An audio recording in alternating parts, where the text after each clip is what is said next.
ఉత్తర భారతదేశంలో బెనారస్ హిందూ యూనివర్సిటీని స్థాపించింది మదన్ మోహన్ మాలవ్య. ఒక విశ్వవిద్యాలయాన్ని నిర్మించాలని ప్రయత్నించినప్పుడు ఆయన ఎన్నో అవరోధాలు ఎదుర్కోవాల్సి వచ్చింది. యూనివర్సిటీని ప్రారంభించాలన్న దృఢ నిశ్చయంతో కృషి చేశాడు. ఆర్థిక ఇబ్బందులు అయినా నిరుత్సాహపడలేదు. పట్టణాలన్నీ తిరిగాడు. చాలామంది ధనవంతుల్ని, వ్యాపారస్తుల్ని కలిశాడు. విరాళాలు సేకరించాడు. హైదరాబాదును పరిపాలిస్తున్న నైజాం నవాబ్ దగ్గరకు కూడా వెళ్ళి ఆర్థిక సహాయాన్ని అర్థించాడు. నైజాం కోపంతో ఊగిపోయాడు.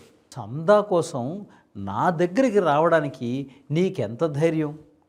అది కూడా ఒక హిందూ విశ్వవిద్యాలయాన్ని అంటూ ఉగ్ర నరసింహుడైపోయి తన పాదరక్షను తీసుకొని మాలవ్య మీదకి విసిరాడు.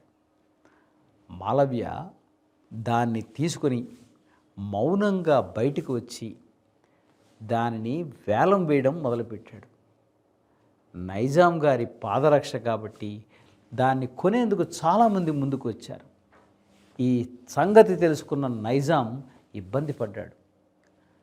పాదరక్షల్ని చాలా తక్కువ ధరకి ఎవడైనా కొంటాడేమో, కొంటే అది తనకి తీరని అవమానంగా భావించి ఎంత డబ్బైనా పర్వాలేదు, వేలంలో దాన్ని పాడి తీసుకురండి అని తన సేవకులకి ఆదేశించాడు.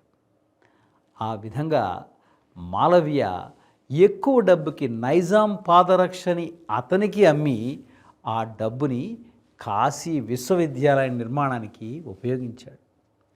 జీవితంలో ఒక ఆదర్శం, ఒక లక్ష్యము లేని యువకులందరికీ ఈ కథే చెప్పాలనుకుంటున్నాను.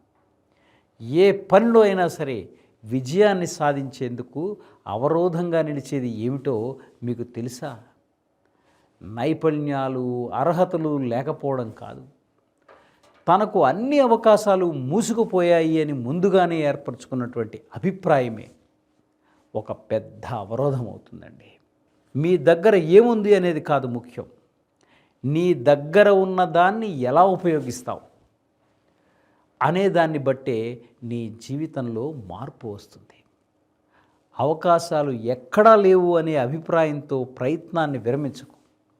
అవకాశాలు ఎక్కడ లేవు అంటూ సరైనటువంటి స్ఫూర్తితో ఆలోచించి జీవితంలో ముందడుగు వేయండి. ఇదే ఈనాటి యువతకి ఒక సంకల్పంగా మారాలి. యువత ముందడుగు వేయాలి అంటే తన మీద తనకి పూర్తి నమ్మకం ఉండాలి.